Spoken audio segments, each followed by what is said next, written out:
Welcome everyone to What the Force, and welcome to a new episode of Clone Wars Special Report, covering episode 10 of Clone Wars Season 7, The Phantom Apprentice. And with me today is Kyle Gould.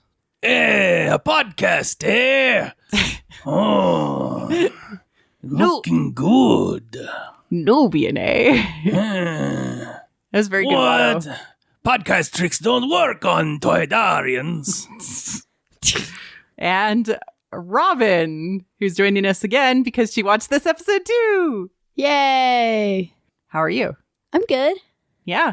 All right. Generally speaking, what did we think of The Phantom Apprentice?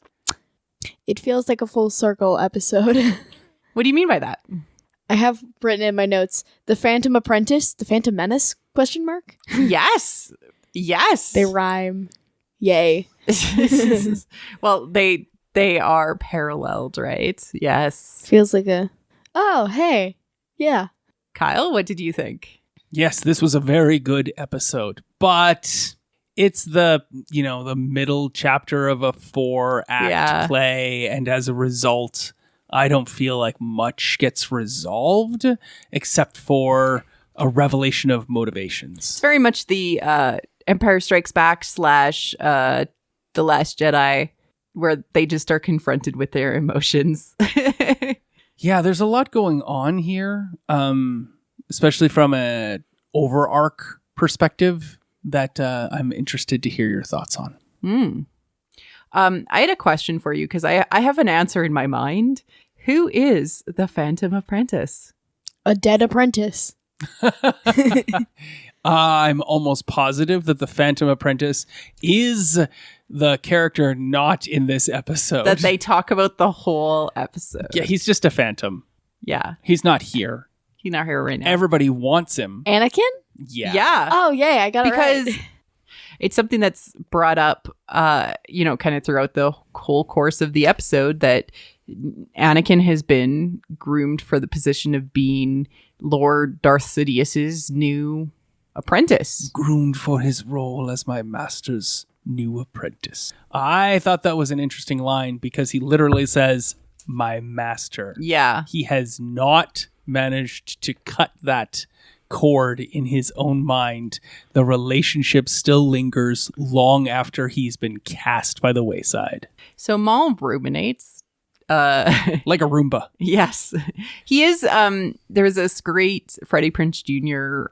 Rant where he talks about Maul being Sisyphus, like constantly trying to roll the rock up the hill and it falling back down, and him failing at being able to roll the rock up the hill, and but continuously tries, right? And he's continuously trying to, find Kenobi, and he's continuously trying to undermine Sidious and survive Sidious, but yet also he's kind of been programmed from birth as well, much like Ben Solo. There's a lot of complexity in the character of Maul. Yep. All right. We start off exactly where we left off. The intro was different even from the last one. We had no intro to the overall episode recap. It started out with the red Clone Wars logo again. The this time Lucasfilm. the Star Wars faded in. Yeah. I was like, oh, that's new. It was completely different from the last episode too, and it also had just part 2. No fortune cookie again, so we're not getting fortune cookies, it seems, this episode. This is a movie. Yeah, I hope they actually take it all together and cut it all together and release it like that on Disney Plus. Should be a 100-minute movie, I would hope, by the end of this. That would be cool. All right, we start off exactly where we left off, and Ahsoka is surrounded by Maul's Mandos, as you call them, Robin. I call it Standoff, Scene 1. Yep. And she's very determined, and she manages to tricksily press her locator to Rex, and Rex is like, she's this way. I don't think that Maul wanted her dead. So No. I think he was happy to get away from that with losing only one Mando in this and let her get away. His motivation there was, I need to go think and ruminate and figure out who this Ahsoka Tano, isn't it? And get more info on her so I can see how I can put this together and how my plans can go further with this impasse of no Kenobi. Yeah, no, it was really interesting. It was, there were several versions of the "you're nobody" speech in that, like, I don't know who you are. You're not really a name I've bothered to even know who you are, except for in your relation to Skywalker and Kenobi. Rex, of course, comes in for the rescue, and then Maul runs, which I have to point out. There's this comment in Rebels, which we haven't gotten to yet, where Maul and Ahsoka meet up in Malachor, and he's like, running again, Lady Tano? And it's like, he's the one who's been running this whole episode, like everywhere. Mm-hmm. He runs away and he regroups and comes up with the new plan. So it's like, will we get to that moment? And then in Rebels, like, just as a reminder, they share a very awkward, we don't see it, it's off screen, elevator ride. Kiss, yes. I mean, what, yes. Robin rolled her eyes and sighed at her father. It was really funny. All right. What did you think of this, Robs? Maul is a sassy boy. He is, yes. We have many mutual friends. I'm like, bruh. You all missed it, but Robin did this like very evocative hand wave for like the many friends part, and I actually then had to picture Maul saying it like that. And now the world is cracked and broken. Mean Girl Maul. So he escapes. He is the monster in the tunnels in a way as he heads off. And there is an attack on the city as they try to so first they go and try to speak with Scene 2, required hollow table conversation. Oh, yes, sorry. Yes. Scene 2. This scene itself orients you with where you are in Revenge of the Sith. Super important. Super important scene because Obi-Wan Kenobi says something really, really important here. Yes. So there's a couple of things. First, they talk about what happened in the cruiser above Coruscant with Dooku being killed. Do you remember that from Revenge of the Sith? Yeah. Dooku's dead. Nobody likes him anyways. Some people like him. It's a terrible death. Yeah. He gets killed. He knows he's already gotten his mission to go to Utapau. He's literally about to leave. So we know exactly when this is a timestamp of when it's happening. I got a real feeling from just a few simple words when Obi-Wan says Anakin killed him. I was like, he's a Jedi, but he sure isn't happy about that. Yeah. He's like, what have you done? Yeah, because he was totally passed out at the time and only woke up like afterwards and had to basically like go through the Jedi police report basically and be like, wait, this is what Anakin submitted? This is just crayon. Lightsabers and took his head off? I mean, did he describe it that way? We don't know. Oh, come on, it's Anakin. Oh yeah, no, he totally did. Yeah. Glorious death of and like I don't know exaggerated stuffs. Yes. That scene is described very well in the book. Oh, really? Yes. Oh, that's good. It's fascinating. And he's been, given his mission to go to Utapau. And this is the, Anakin has been put on the council already. And Anakin is spying on the Chancellor. And they've already had their Darth Plagueis the Wise conversation. Like, it's deep into Revenge of the Sith. Mini-chlorians. Mini-chlorians? Midi-chlorians. Mini. They're mini. They are mini, They yes. are true. Midi-chlorians. Yes. And we now know that there's an attack that is, they're looking for more information, and so they go and speak with the Prime Minister, but not before Obi-Wan says, the council isn't always right. Ahsoka.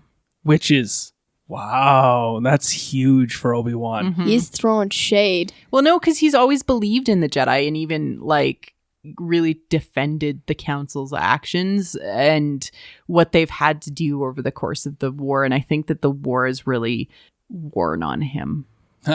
It's interesting to point out, though, Obi-Wan Kenobi had for a master Qui-Gon Jinn, who constantly argued and constantly disregarded the commands and the wisdom of the council for his own council. Well, they're not the ones living in this moment. Even if the council will object to it, this is the right path before us. And Obi-Wan would be like, but master, that's not the way. The council will have things to say about that. And Qui-Gon would just do his own thing. Because Qui-Gon be doing Qui-Gon. He's Liam Neeson. He has a certain set of skills, a special set of skills. Yes. As a Jedi, even. Yeah. Well, and like Qui-Gon was very present in listening to the Force, and both Master and Apprentice and Dooku Jedi Lost from canon books contribute to this a lot with understanding the difference between with Qui-Gon and Obi-Wan and how their realities are very different. Yes. So they go and speak with, so there's this moment where Ahsoka completely understands that asking Anakin to spy on one of his oldest friends would be a betrayal to Anakin, and she's shocked at these actions and that Obi-Wan seems to have been behind, or at least okay with it. Yeah, privy okay with it. And the thing that's really interesting is that Anakin is the blind spot for so many Jedi. Yeah. Because he was like a perfect Jedi in many people's minds, even though he was unconventional and did things kind of his own way. He well, I mean, they've met Qui-Gon. Like yeah. Qui-Gon's always right. Well, and Anakin also had, everything he did worked out, with the exception of Dooku cutting off his hand. Like that was the thing that he was like, oh, but that's the thing that I did wrong. And then from then on, he, crashing ships, people dying, but he was always okay. Yeah. It leads to a lot of hubris. So much so that he was willing to go up against Obi-Wan when Obi-Wan had the high ground. I know. In the same way that Darth Maul tried to, wait, no, that's not. Obi-Wan, how did you learn these things? Obi-Wan learned. So we're moved to scene 3. What? Yeah. Now I didn't get to say one thing. What did you want to say? Glitchy mom talk. Talk to your father about politics. Which was what? That was literally just my notes right there. For the scene at the holotable? Yeah, when they're talking. You were like, what is going on? The politics here? I better talk to mom about it? No. Glitchy mom talk, because we always refer to Kenobi as mom. Right. So, and then talk to your father as, like, talk to Anakin about politics, and I'm just like... That's really funny. That was really confusing, but really funny. In my mind, they're the parents of Ahsoka. I recall hearing you laugh and cackle and shout things out while you were watching the episode upstairs. It was that good? Yeah. Well, that's basically all I do every time I watch anything. Okay, so I have a question for you. Who is Jessie? I don't know. I don't know who Jessie is either. I also could not have picked out Jessie in a lineup. I know who Jessie is. Well, we all know that you know who Jessie is. But they have referred to Jessie over the last 7 seasons. It's Jessie and Kix. Kix and Jessie. The other 2 named guys in the entire not Bad Batch, but the entire 501st. Yes. And they're Rex's right and left hand, kinda. But yeah. I'd never really known who they were. Yeah. And I was like, they have solo episodes. Yeah, and Kix has a big moment previous in this season of Bad Batch where he kind of takes Cody away. Jessie's still there. Jessie's had nothing to do. And even if you've said Jessie's had his own episodes and whatnot, he hasn't really. I mean, it was Jessie and Kix together. Yeah, it's always Jessie and Kix, Kix and Jessie. And now I finally realize why Jessie's been there the whole time and why he's a named character. It's for this moment. So that he can spill his guts. And so I messaged my cousin, who's like the biggest Clone Wars clone stan. Like, she knows all about all of the clones, like their personalities, what they're known for, everything. And I was like, so what would Jessie, under the influence of the Force, tell Maul? Like, what would Jessie say? And she said, she is a trusted commander who would give her life for them. And so that has earned their loyalty. She was raised basically by Obi-Wan and Anakin. Mom and dad. And and she left the Jedi Order under, because Jessie was very always straight, bullshit circumstances. That's exactly like what she framed. And I agree. Like, you know, the clones respect the Jedi, but they would hold Ahsoka above the Jedi. We also got another clone trooper's name here, Sterling, which we've never heard before. Oh. And I was like, I want to know more about that guy. He's got a cool name. Oh my gosh, Jessie, no, we barely knew ye. Yeah, I know. And then I kept, like, because you watched that whole thing, I kept going, it's Jessie. Like, and the song would go through the opening Like- Disney show. Like the Disney show, yeah. I'm like, is that clone trooper Jessie? Is he also a nanny? Like, Yeah. It's really interesting because he's got the Imperial, like, starburst or whatever on his face, tattooed on his face. It's also on his helmet, but he probably has an Ahsoka helmet now. He's styling. Yeah. So you think he's dead?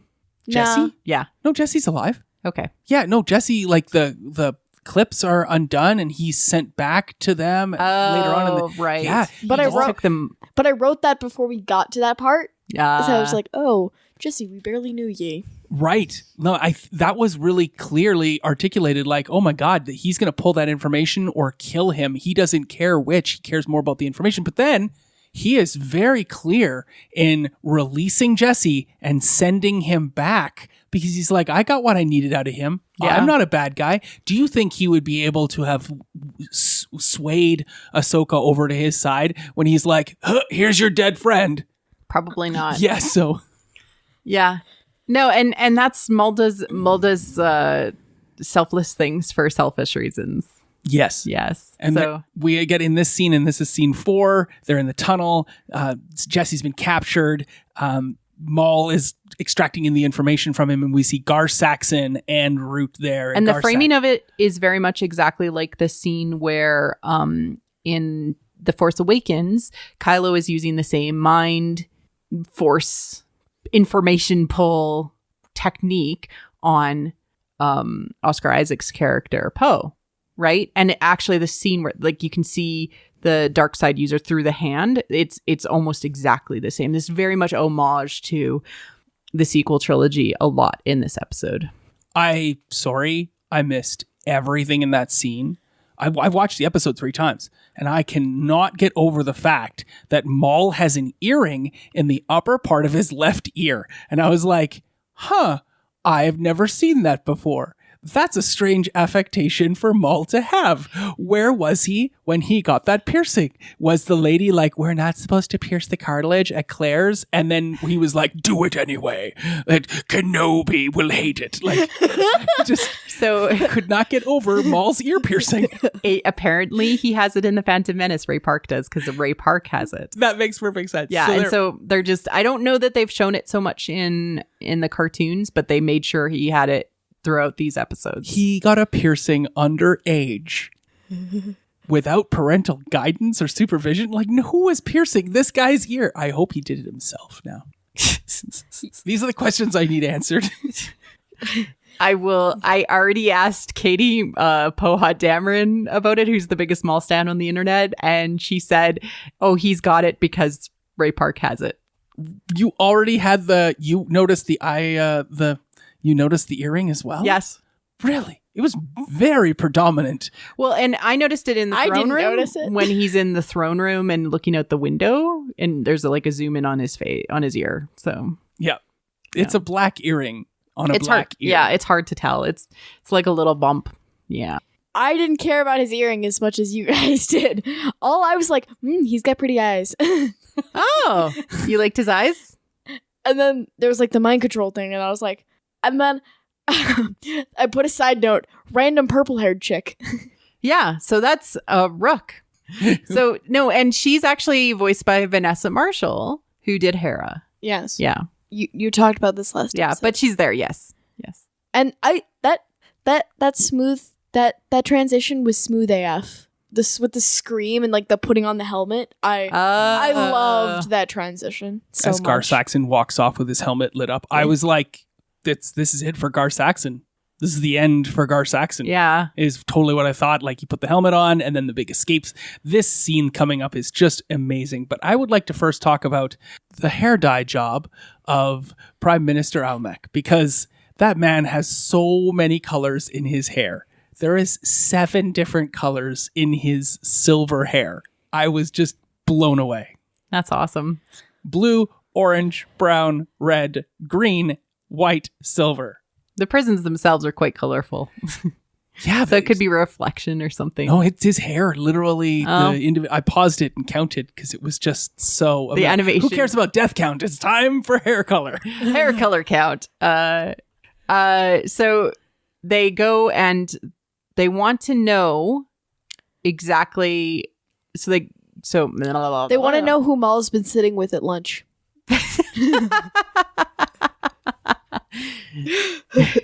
I mean, basically, He's not at the cafeteria. Where is he? well, they want to know what he's all about and what he's, been talking to the prime minister, who is one of his, allies. Prime Minister. Right?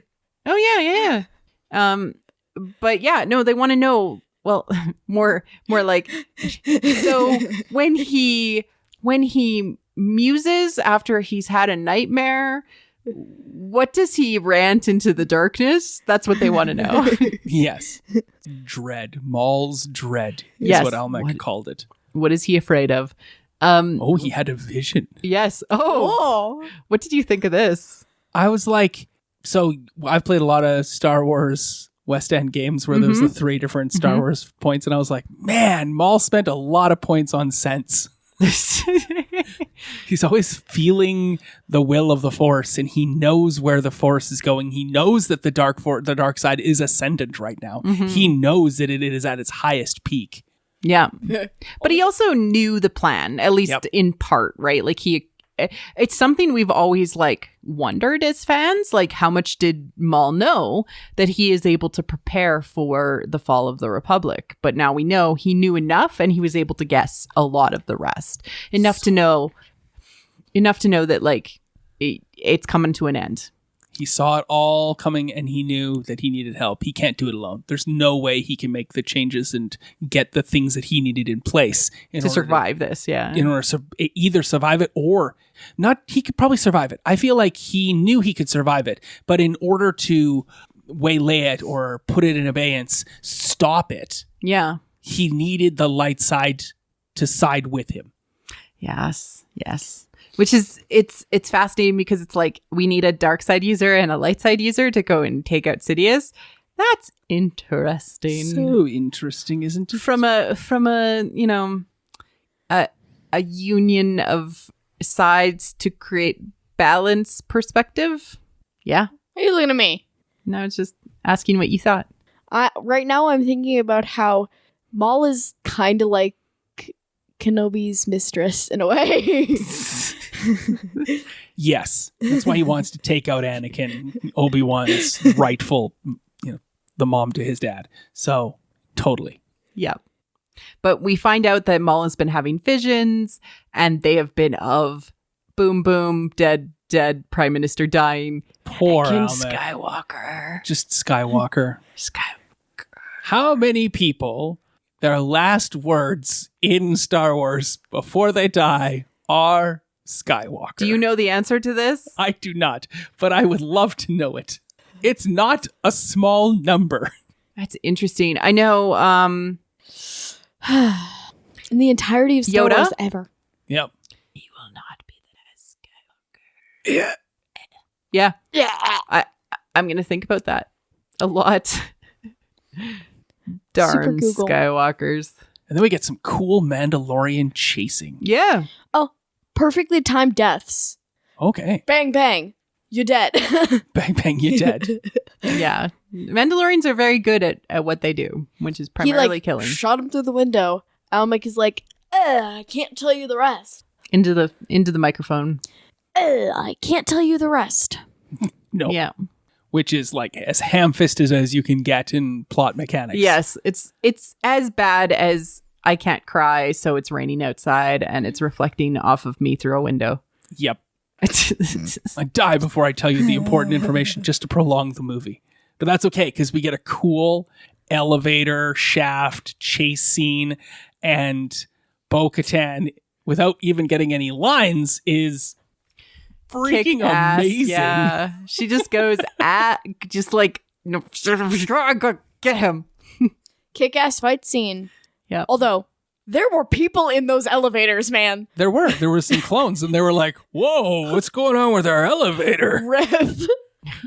Why is it slowing down? I could just imagine they were kind of just jumping a little bit, and then it stopped 2 feet early and the doors open. And they're like, this is strange, don't you think? Because that's how clones act. Yeah. And then Bo-Katan crawls up from underneath it, and they're like, hey.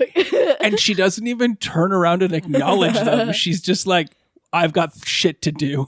So lightsabers are often used as stopping mechanisms, like we saw last episode when Ahsoka landed and used her lightsabers to basically stop herself. Right. How much friction do lightsabers produce? I don't think it's much. No. You'd think that it would just be more like them cutting through butter. Everything is cutting through butter. Like, it would really depend on the density of the object that you're cutting through as it parts, because how much those well, that'd be very physics related, so. Butter is like not easy to cut through when it's frozen, Mom. Just to clarify. But when it's not, when it's soft. But it's not easy to cut through when it's frozen. But if it's a hot knife through butter, even frozen, it goes. There's it's the cliched expression, like a hot knife through butter, like a lightsaber through anything. Yeah, I'm really wondering how much friction lightsabers cause now. Yeah. That's a fair question to ask, but it's Why am I here? What? What do you mean? You just guys were going to go into friction. I'm just like, that's all I wanted to say. Hey, look, you're going to learn all about this in high school science. Yeah. Don't roll your eyes. It's fun stuff. Probably even sooner. Let's hope. Knowing the school system. All right. Maul has a plan. On to scene 7. He's like, in the sewers. He's got a lot of charisma. He does. Yeah. Pep talk them Maul's Mandos. Yeah. First, we've got his meeting with the Syndicate. With another hollow meeting. Yes, with the bad guys in quotation marks. Because, I mean, really, they run drugs and they are all about crime. This is the underworld. So we have Red Sun. We have the Pikes. Yep. And we have Dryden Voss. Yep.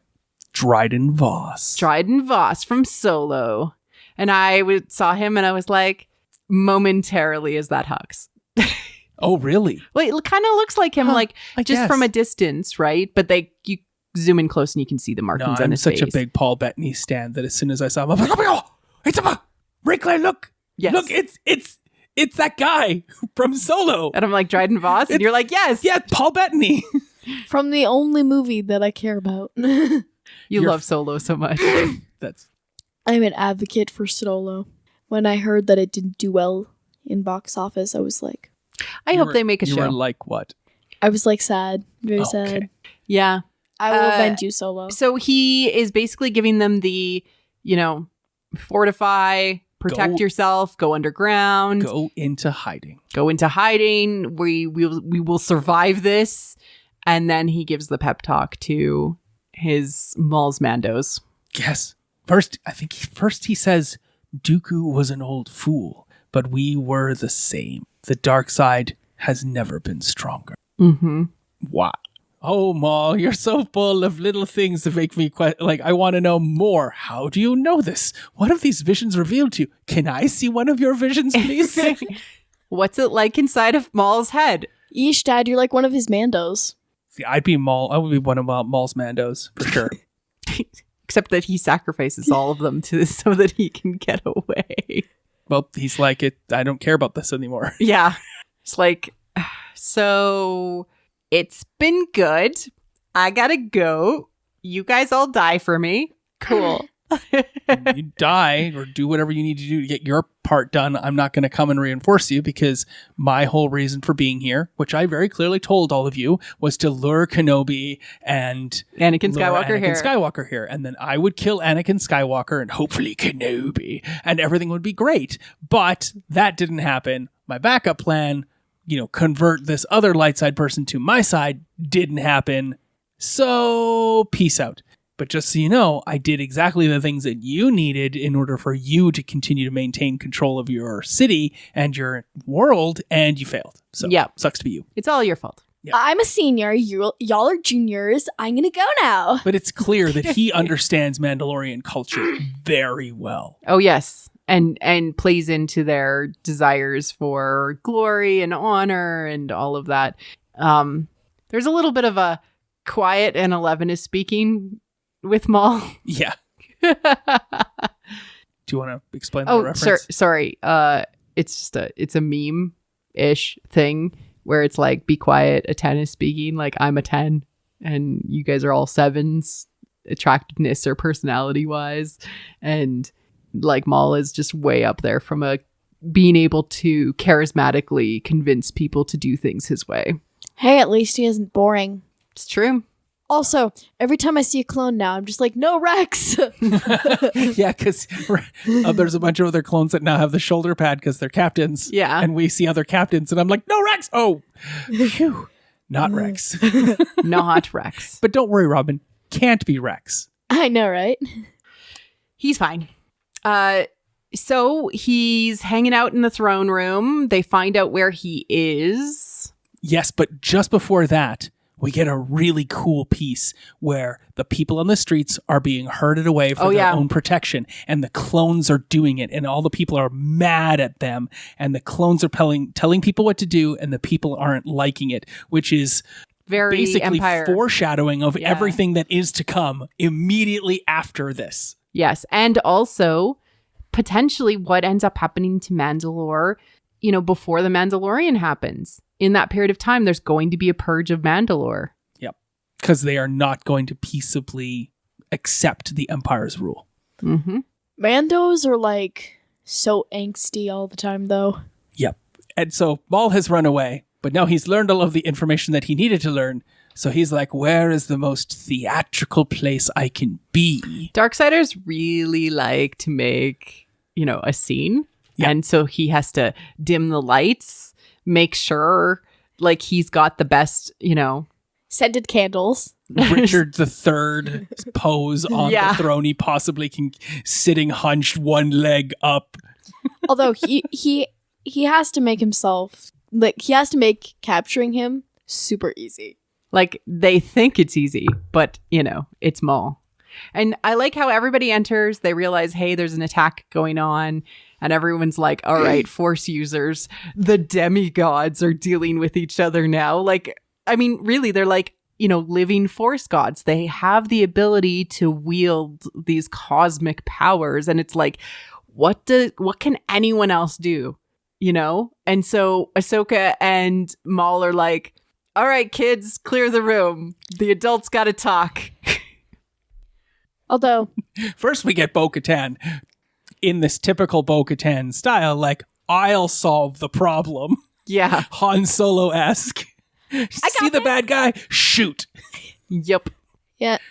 I like how there's a laser bolt thing. Yeah. He bends them. He bends it. And again, that's TFA, like with Kylo stopping the laser bolt. So we're kind of seeing these force powers that were accentuated in the sequel trilogy. They existed before Kylo did them. He bends 2 to the left, bends 2 to the right, and then tells Bo-Katan to sit down. Yep. Throws her almost out of the room. And we have this amazing, scene, the throne room scene, as people are calling it, between Maul and Ahsoka. Yep. And it's lit beautifully with the background of the stained glass windows in the throne room. Holy crap, it's raining explosions. Well, yeah, Maul returns Jessie, and they get to lead him away, and he's actually can speak, and he apologizes for what he did, but he had no choice to do it.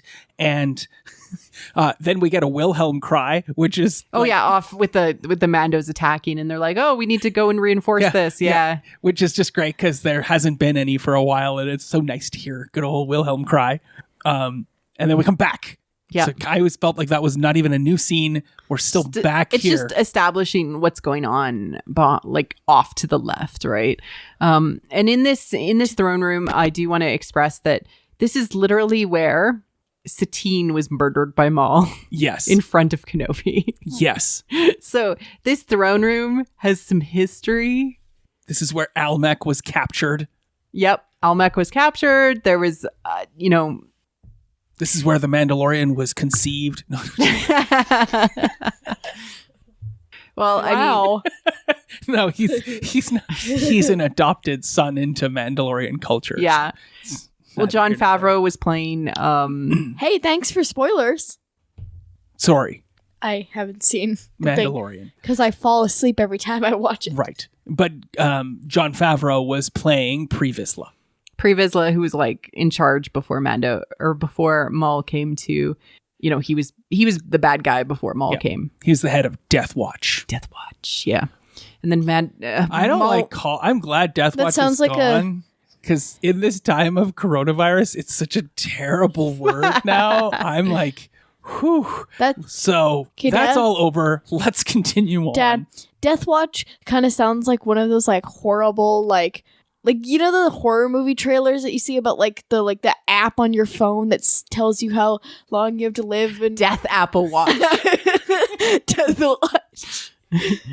Death Apple Watch app. Don't download this app. It will kill It's you. the Justin Timberlake movie where your watch tells you how much longer you have to live. Oh, yeah. But that's neither here nor there. Because Ahsoka's like, I need to bring you to justice. Just us, he says. And he says, justice. These are just tools for greater powers. Justice is merely the construct of the current power base. I'm offended. You stole my quote. Did I? Is that one of your quotes? Yes. By all means, you say it. Justice is merely a construct of the current power base. Very good. Angsty. He's not wrong. No, he's not. People have been using him in these scenes and saying, "Why are you booing me? I'm right." With the meme. Because, he's right. That's the problem, is that he sees how this is all interconnected and how, it's just a matter of time until a different rule system is in place. And will that rule system be more just? No. Well, you can't take me in for justice because the Jedi Order and the Council will already have fallen. And then who are you really taking me into? The people you report to won't even be there. Yes, exactly. Also, and the bad guys will probably kill us both. Yep.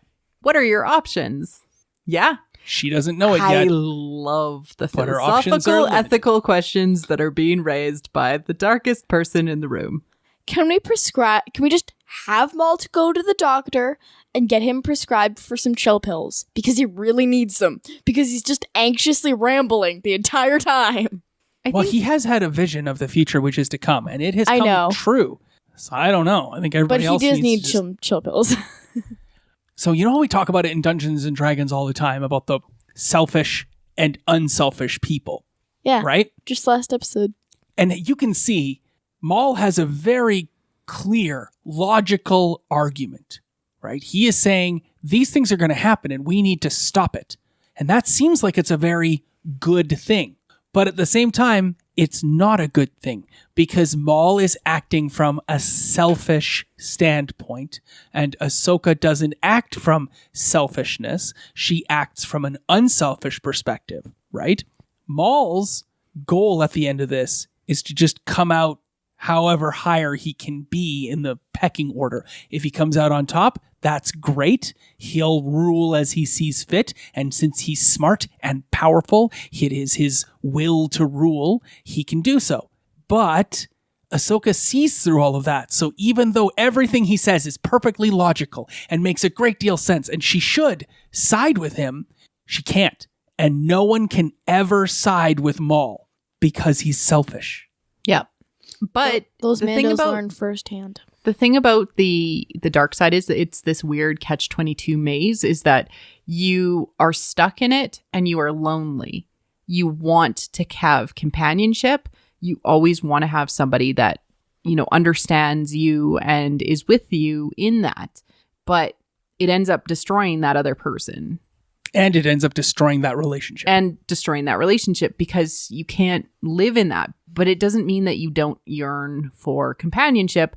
Companionship and compassion for other people and empathizing with other people is the light. That is the selflessness aspect. And so what I find super ironic about all of these dark side users, even Chief Palpatine always looking for an apprentice to join him in the dark side, is that all they want is what they cannot have is the light. Yeah. And they try to make it their version of it, and it never works, because the truth is everybody exists somewhere in the middle of the light and the dark and selflessness and selfishness. You can never be fully selfless, and you can never be fully selfless, because you will always desire to have connections and support and things like that you can only get from the other side. And so the truth is you ride somewhere in the middle, which is yourself. And you have to try to, in a good person, be a good person is leaning towards that selflessness part. You can never get over the fact that you're going to have selfish moments, even if you're leaning in towards being selfless. Rant over. And so Maul, well, I look at it this way. The light shines upon an object and casts the shadow where the light hits the object. And if you're facing towards the light, you do not see the shadow you cast behind you. But if you're turned away from the light, all you will see is the shadow you cast. So dark side users are always pointed at the shadow they are casting, and light side users are always pointed towards the light and do not see the shadow they cast. It's interesting and very important to note. Maul holds his hand out to Ahsoka Tano to make the physical gesture of join me and together we can defeat Sidious. Every choice you've made has led you to this moment. And I would really like to bring that back in a moment, but he still holds his hand there as the war outside shatters the glass windows of the throne room. Glass explosion is beautiful. Throwing sound, darkness, and the world into this private moment to show that what they are doing here is relevant and matters. And he doesn't lower his hand through all of that. He stands there, letting the world happen around them, hoping that this person will finally believe him. Yes. And understand him too. I think that that's really key. Dark side users always be proposing. Yeah. It's now no longer just the Skywalkers. That bloodline. It's really, they don't want to be alone. Well, even Sidious. Yeah, even Sidious, together. Even Dooku. Yeah. Dooku to Kenobi. Dooku to Asajj, yeah. They just don't want to be alone, and that, to me, makes me pity them. Right. And then we see even better with Maul and his brother. Yeah. And just how the dark side corrupts relationships too, because they're constantly reaching out, but then they're constantly putting the selfish upon the person that they're entering into a relationship with. It's the same thing between Anakin and Padme. Like, you cannot have this relationship exist in this, because you'll start to suspect the selfishness of the person that you're cohabitating with or whatnot, that you will not expect their action to have been selfless. You'll have seen selfish motivations behind it. So she says yes. Yep. Yes, but what did you think of this proposal scene, Robin? I don't have any notes on it. That's okay. Oh, this wasn't the important part for you? Or you were just too engrossed in the show at that point to take a note? The pretty explosion. But she did say yes, but. She said yes, which was like, I understand the but the yes came and there was a pause. Yeah. And she's like, I just have one question for you. Yeah. She's just very good at improv, Dad. Fair. Yes. No, but I think she saw that this was maybe the only way that they could deal with Sidious. She was convinced that, Maul at least had some intentions of trying to solve this problem. And then, what do you want with Anakin Skywalker? He is the key to everything. He's been groomed for his role as my master's new apprentice. I orchestrated this entire war to lure him here with Kenobi to kill him. Robin, if somebody was like, hey, go and I'm going to kill your dad because Anakin's your dad, what would you say? No thanks. We're not sided anymore. I take back my yes. He's evil now. You don't understand. He has been tempted and groomed for a very long time by the most evil person and intellectual person in the entire galaxy. Yep. Who is somehow alive in the last movie. Why, Tross? Sorry. Since he was 9 until he's like 29? He's, what, 20, 22, 23. Oh, it hasn't been that long? It's only been like 14 years? Oh, okay. Because it was 10 years. He was 19 in Attack of the Clones. Yep. And then the Clone Wars is somewhere between 3 and 4 years. So when Revenge of the Sith kicks off, it's only been 4 years. Huh. He's only 23. So more than half of his life, he has been manipulated by Sheev Palpatine. I can't even imagine the subtle infestation of his own logical being that has led to this. Every dark side user deserves pity. Because, like... I don't know about Dooku. Have you listened to the book? Yeah, but dude turned really old. He just kind of was like, I'm fed up with this. And like, it was like a middle-age crisis for him or something. little bit. He had no choice but to try to save his world, and he leaned into the dark side to do it. Totally. He bought a cherry red lightsaber sports car and decided to go whole hog. He had to kill a giant world dragon. That's what happens. He grew out a ponytail and also got an earring. Like, all right.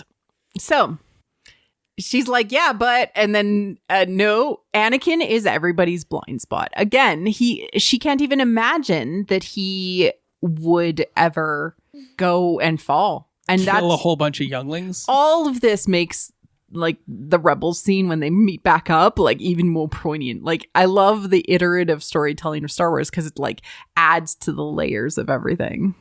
And then they fight. And this fight, Robin, what did you think of the fight? The animation, etc.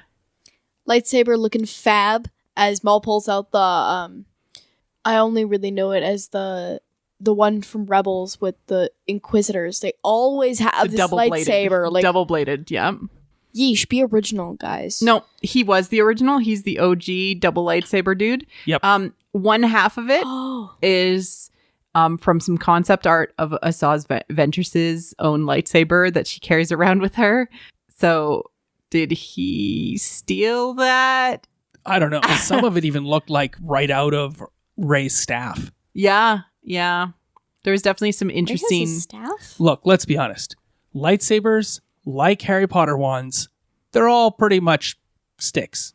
And there's only so much you can do with sticks. Yes. But anyways, he looks good. And what they did was they took Ray Park, who played Maul in the movies, and actually did like some motion capture for him as he fought Ahsoka. They also did some motion capture for her. Lauren too. Mary Kim, yeah, who does like a billion stunts as a stunt performer and stunt double, which I didn't realize that IMDb separates those two things as though they're which are super relevant. So a stunt person is just a person who does a pratfall or something. You can see their face, and a stunt double is replacing somebody in costume and everything. In costume with the wig, and usually in such a way that, and they have to work in such a way that you can't tell that it's not the actor. And Ray Park does a double jump. Yes. In this scene. And I was like, that actually happened. He actually is physically capable of double jumping, which is like you jump up in the air and you kick yourself, you yeet yourself forward enough that you can jump again. Isn't that cool? Mama talks with her hands. Yes, she does. She swung them all over the place for that. I'm very animated right now. It's exciting. And so was Ray Park and Lauren Mary Kim in this scene. Yes. I could find no evidence in Clone Wars or in any of the other animated productions where they did fight performance or they mocapped people. This is the first time. And I have to say, my hat's off. This was impressive. It was so much more detailed a fight than any of the others. Like, there's little moments with, like, especially Maul's legs that feel like Ray Park. Absolutely. Exactly. Like, and I've seen him at cons doing his lightsaber swinging. Like, it felt physically just like he was in that character. They just did a fabulous job. It was breathtaking, really is what it was, this fight. And so there's something that you and other people pointed out that happens at the very beginning of this when Maul turns on his lightsaber and charges forward. There's a scream. It's weird. It's not a normal scream, and people are comparing it exactly to where in Revenge of the Sith, when Mace and the other Jedi are trying to attempting to arrest Sheev Palpatine in his office, he jumps over his desk and there's a scream at the same moment. Yeah. Mace fell out the window. I don't think that the timing exactly syncs up, but to me, what ends up happening a lot in Star Wars is the music and the sound design kind of reflect things in the Force. And sometimes it's not always in alignment. Sometimes it's just emotions. And what I think this is saying with the use of that kind of scream is to say, it's all inevitable now. There's really nothing we can do. The fighting will happen no matter what. Yeah, because I watched that scene afterwards. I watched that scene, and then I watched the Mace Windu scene where Sidious pulls out his red lightsaber, lights it up, and charges. And there's that sound. Mm-hmm. It doesn't even sound like it's coming from Sidious. It doesn't even sound like it's coming from No, it's just Palpatine. like the Force. It doesn't sound like it's coming from Maul. No. And now I want to think, what other times has a red lightsaber been activated and somebody charged forward? Has this been played? Because I think it's probably a key for us to say, oh, there's anger. Oh, there's intention. This is not somebody defending themselves. This is a person aggressively attacking.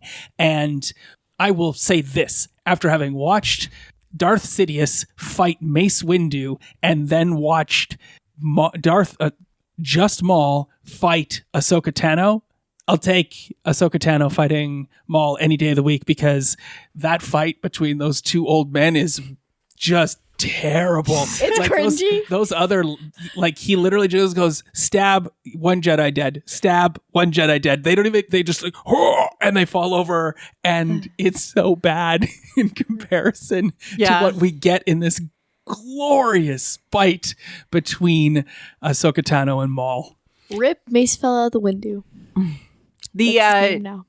I do want to just have a quick comment on the sound design in general. Anytime Maul is kind of like in his little mode, we hear the sound, like the Sithy, the Night Sisters style sound too. It's primarily used for him. It's used all throughout Phantom Menace. Yeah, whenever he's like doing something, you hear the Sithy sound. We get some amazing plays of different types of especially drums. We get a lot of drums and a lot of choral for Maul. That's like I looked over to you and said at that one point too, like, he always gets the voices. He gets the choral stuff. Nobody ever sings when other people are fighting. So choral is represented, especially in Greek tragedy, as, the chorus is reflecting the emotions of the tragic hero, and Maul is getting a tragic hero play. It's interesting. So they fight. It's really cool. He overextends himself. And gets pushed out the window. Yes, that kick through the window. But yep. Okay, I have to say, Maul is cheating. He used his elbow. That's illegal. Okay. Elbows. That happens all the time. Somebody cheats in every lightsaber battle with an elbow or a knee. A knee. It's not fair. A kick. Or a telekinetic pull of a heavy steel object. Ahsoka lost her lightsaber at one point, managed to get it back with the Force, continuing the fight. And he runs away. Yes. After being pushed. Well, he doesn't run away. He gets pushed and then he runs away. He's like, oh, wait. Nope. Time to leave. Well, he gets kicked right through the window and doesn't come back. But then he runs away. He's like, I'm not going to fight anymore. I'm not coming back. I got kicked through a window. So, Ahsoka has this cool moment when she goes out and she senses him, like, stage right, and goes and like looks, and there he is climbing up the thing, and we enter the coolest moment in like the coolest scene setting. Which is this, like, because it's a giant domed city. Right. We have this lattice structure, the girders. All those I-beams. But it's totally a spider's web. And the spider motif is a symbol for Sidious's power and control. We see it behind him in the Empire throne. It's a subtle symbol that is used throughout Star Wars to represent that Sidious is basically, you're in his web and you can't get out either way. And there's so many cool little moments to do with this fight scene. I hope we have the time to kind of go through them. Yes. First, a whole bunch of Mandalorians and clone troopers die. Do we want to do the Clone Wars? So maybe it's a good point to bring in the death count. Okay. Say thing. I forgot. We're going to go into the final fight. Did you want to say one more thing? I had like 3 things to say. Okay. Oh, you've got Kenobi's arrogance. Oh, yes. What arrogance, man? What? He's very self-assured. Okay. He's attended self-assurance training. Yeah. And then he gets yeeted out the window. Yeah. Already covered. And then like the fab triumph music plays. And like you know that there's like 10 minutes left in the episode, but that triumph music, you already know, they gonna capture Maul. It'll happen. Yeah. Ahsoka and Maul are walking into the spider's webs, and we have our Mandos and our clones fighting below. I will say this. There has been a lot of already dead people in this episode. Yes. But the people we see die on screen. Did more clone troopers die or more Mandalorians die? Robin, which do you think? Mandos.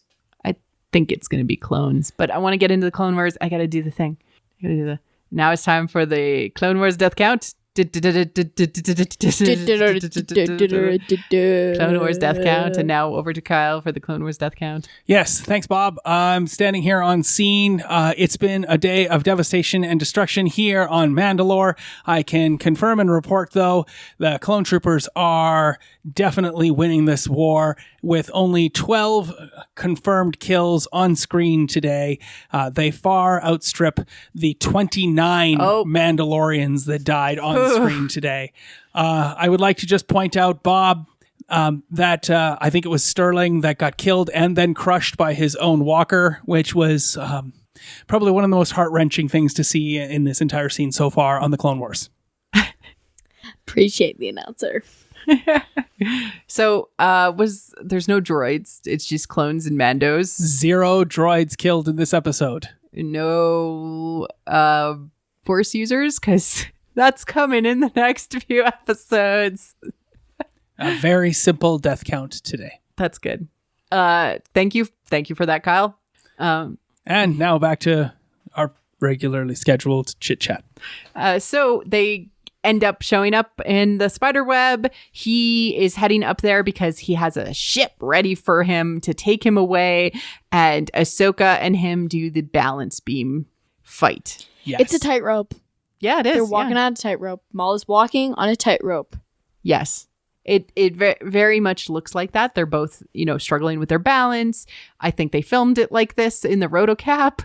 Like they actually had them on a balance beam so that they could actually get the feel. Because you have these like little moments of foot slips that are very realistic. Absolutely. Yeah. And then they have this amazing conversation. I don't know if it was as good as the conversation in the throne room, but it was still really good. Yes.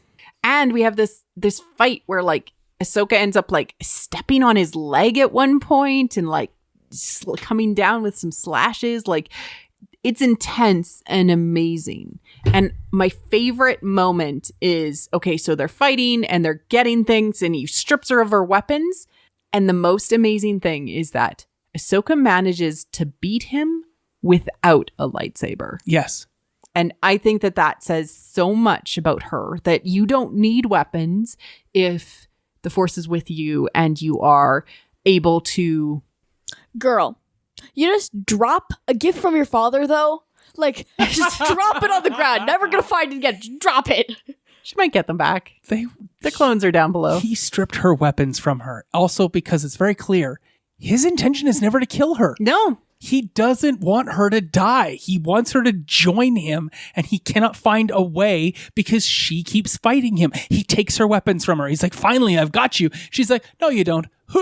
And then he says, because he's thrown into the air and he's like, okay, good. It's all over.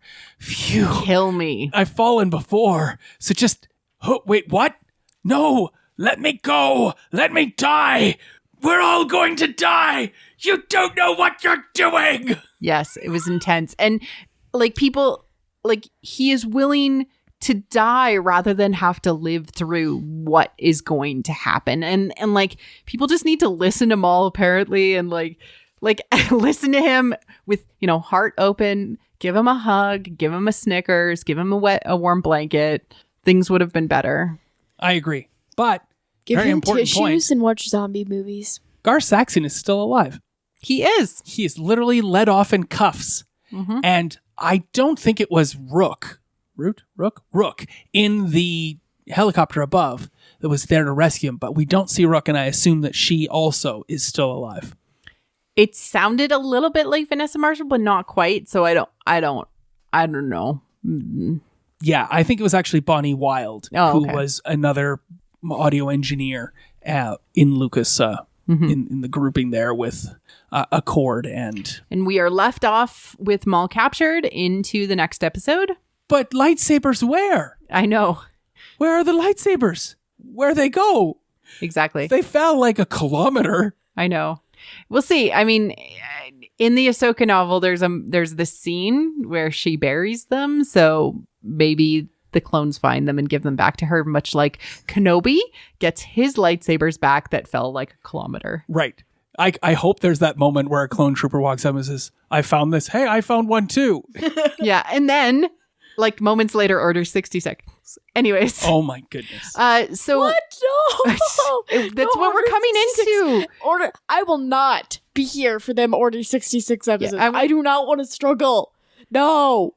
I want you to come back. All right. So production stuff. Sure, yes. Other than the Lauren Mary Kim and Ray Park fight performance, this are some extra interesting things. This episode was directed by Nathaniel Villanueva.